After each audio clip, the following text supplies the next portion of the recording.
Hello everyone, the Snowman here, and today I've got part 5 of a video series where I'm looking back at all the past FIFA World Cups. Today I've got the 2002 World Cup. I'm going to be recapping things like who was the host nation, going over the group stage, the knockout stage, look at the awards, Golden Boot, Golden Ball, talk about some of the best goals, best matches, basically just try to encapsulate what was important to each World Cup in 5 to 10 minutes. So today this is my snapshot for the 2002 FIFA World Cup. And the host nations in 2002 were both South Korea and Japan. A couple of firsts with this World Cup, the first World Cup ever to be hosted on Asian soil, as well as the first time a World Cup ever had joint hosts. So both Korea and Japan not ideally big enough to host on their own, so they teamed up, each pitched in 10 stadiums for the 17th FIFA World Cup. And it was a tournament inundated with both upsets and controversy. These are the group tables, and right out of the gates in Group A, the action was topsy-turvy. The reigning world champs, France, without injured superstars Zinedine Zidane for the first 2 games, were stuck in neutral. They fell to debutant Senegal in the tournament opener. Thierry Henry was sent off in Game 2, and France somehow left the World Cup without scoring a single goal. Denmark and Senegal moved on, more on them in a bit. Group B went more according to the script. Spain, one of 2 teams along with Brazil to have a 100% record in group play. Raul and the Spaniards scoring 3 goals in every group game. Paraguay providing positive performing as well. Their striker Nelson Cuevas had a couple of highlight reel goals as they finished runner-up. Group C, you can guess, was dominated by the team of the tournament. A murderer's row of talent for Brazil, including 2 of the greatest two-way fullbacks of all time in Cafu and Roberto Carlos, as well as an attacking trio that made defenses run for cover with Ronaldinho, Rivaldo, and Ronaldo, the latter 2 scoring in each group game. Also, Edmilson's bicycle kick goal versus Costa Rica, one of the goals of the tourney, and Turkey advancing as well as they defeated China 3-0 on match day 3. Back to the upsets for Group D, the U.S. shocking group favorites Portugal to pick up vital points. The Americans, with Claudio Reyna, Brian McBride, and a young Landon Donovan leading the way, had their best World Cup in over 70 years. And the host South Korea defied the odds as well. Park Ji-sung scoring in a 1-0 win over the Portuguese, marking the first time South Korea ever qualified for the knockout stage. Group E was a real strikers group with world-class forwards like Ireland's Robbie Keane, Cameroon's Sami Eto'o, and Germany's Miroslav Klose. Klose with a sensational hat-trick and an 8-0 steamrolling of Saudi Arabia. Michael Ballack and Oliver Kahn leading Die Nationalmannschaft to the top of the group. And thanks to a late stoppage time equalizer by Keane versus Germany, Ireland did finish in second. The next group, Group F, had to be 2002's group of death, with 3 prestigious countries all capable of making deep runs: Sweden, England, and Argentina. And somehow it was one of the pre-tournament favorites, Batistuta, Zanetti, and the Argentines, who failed to get through. They were put to the sword by a signature David Beckham penalty, as well as a delicious free kick by Anders Svensson of Sweden. First World Cup since 1962 that Argentina did not make it past the group stage, the Swedes and English advancing. In Group G, the action ebbed and flowed. Croatia wasn't able to rekindle the magic from France '98 despite a surprise 2-1 victory over Italy. Rafa Marquez and Mexico rode a strong defense to the top of the group, and Italy was able to squeak through after a 2-0 win over newcomers Ecuador, Christian Vieri bagging a brace in that game. And in the final group, we had another host nation come in first. Japan opened with a fun 2-2 draw versus Belgium before picking up their first ever World Cup win against Russia in Yokohama. Second place came down to the final match day where Mark Wilmots and the Belgians defeated Russia 3-2. And here's the 2002 knockout round bracket. I want to talk about some Korean controversy in a sec, but first, England blasted Denmark. Rio Ferdinand with a corner kick header in the 5th minute, and that game was 3-0 by halftime. Henri Camara was the hero for Senegal, scoring twice in a 2-1 win over Sweden, including the golden goal, which kissed off the post. Senegal becoming just the 2nd African nation ever to reach the quarterfinals after Cameroon in 1990. Also, Spain outlasted Ireland in a thriller. That one went to penalties. A very nervy affair saw Iker Casillas make a pair of clutch saves in the shootout as La Roja remained undefeated in the tournament.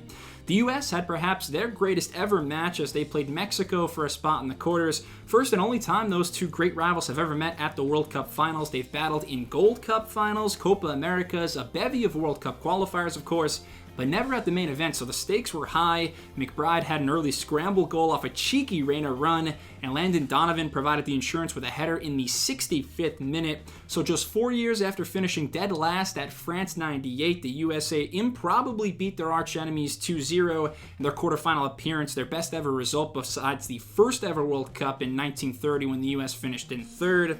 More Rivaldo and Ronaldo highlights for Brazil in their win over Belgium. And then we get to the South Koreans and their inconceivable and somewhat shady run to the semifinals. They played an Italian team in the round of 16 who was without a pair of defensive stalwarts in Alessandro Nesta and Fabio Cannavaro due to injury and suspension, and the Koreans received multiple favorable calls, including a controversial penalty in the 5th minute, which Gigi Buffon was able to save. Vieri was able to give Italy the lead in the 18th minute, but in the second half, the game progressively got more physical. Players on both sides were forced off. Sol Ki-hyun did manage to tie the game in the 88th minute, so 1-1 heading into extra time, and that's where Francesco Totti was given a second yellow card for allegedly diving in the penalty box. Referee was about 40 yards away when the tackle took place, but he saw fit to throw Totti out of the game.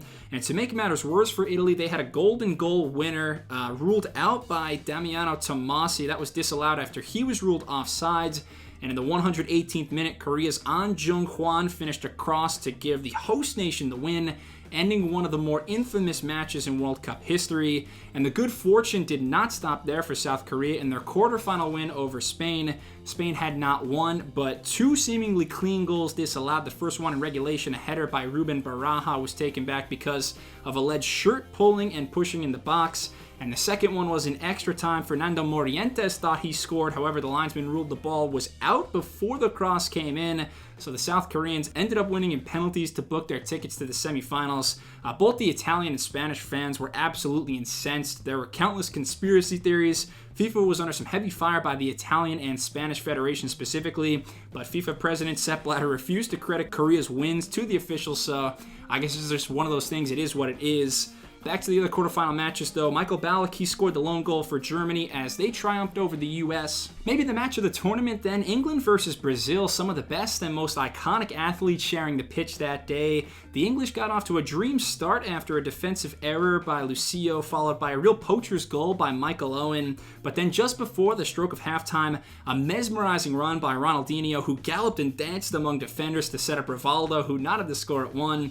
And early in the second half, the best goal of the tournament, in my opinion, Brazil with a free kick some 35 yards out, and who knows whether Ronaldinho was shooting or crossing, but his high ball ended up sailing over English keeper David Seaman's head and into the top left corner of the net. A stroke of genius from Brazil's number 11. Ronaldinho would be given a harsh red card in the 57th minute, but it didn't affect the final score of 2-1. And then Turkey ended Senegal's hopes with a golden goal by Ilan Manzis to reach the Final Four, their best World Cup run by far. They've never been past the group stage outside of 2002. However, after all the upsets and controversy, though, it was the 2 most accomplished countries in World Cup history who reached the final, Brazil and Germany. And the final was indeed a proper football matchup. You had the majestic brilliance and flair of Brazil's scintillating attackers against the immovable, unwavering German wall that was keeper Oliver Kahn. Look, Germany's squad in 2002 was an impressive one, but to be frank, on paper, they couldn't touch the talent level of Brazil, especially with Michael Ballack suspended for the final. In the end, it was just way too much firepower for the Brazilians. They won 2-0, both goals scored by Ronaldo. The first one a rebound off of a mistake by King Kong in the 67th minute, and the second goal a low roller into the far post 12 minutes later. Brazil winning their record 5th World Cup title. Their captain Cafu becoming the only player to play in 3 successive World Cup finals, and Brazil setting a new record for best goal differential at a World Cup with +14. And taking a look at the awards in 2002, the Golden Boot and Unstoppable Force, Brazil's number 9 Ronaldo torched back lines with 8 goals in Korea-Japan. The Golden Ball, first and only time a goalkeeper has ever won the Golden Ball, as the best player of the tournament, Germany's keeper Oliver Kahn. The best young player, the plucky forward for the United States, Landon Donovan. And the best goalkeeper, of course, their Titan Khan again. All right, so what should we remember most about the 2002 World Cup? I think above all else, I want to focus on the positives. So Brazil and their attractive style of play, the true embodiment of the beautiful game with all their world-class talent. Right behind Brazil, though, there will always be an asterisk with this event. The refereeing was debatable at times. South Koreans should be proud of their team for making the Final Four, but they certainly received some help along the way. I'm also going to remember Senegal's run to the quarterfinals, the U.S.'s run to the quarters, all the bevy of upsets that took place. I think this World Cup in 2002 might have not been the best overall tournament, but it gave us a lot of new, fresh faces to root for. So for that reason, I think it's a special event. And yeah, that is my snapshot for the 2002 World Cup. If I left anything out, please leave a comment. Let me know your thoughts about this tournament. And thank you so much for watching. Please check out my other World Cup rewinds as well. And subscribe to the Snowman Sports Media for more soccer and football content. Thanks a lot. Cheers.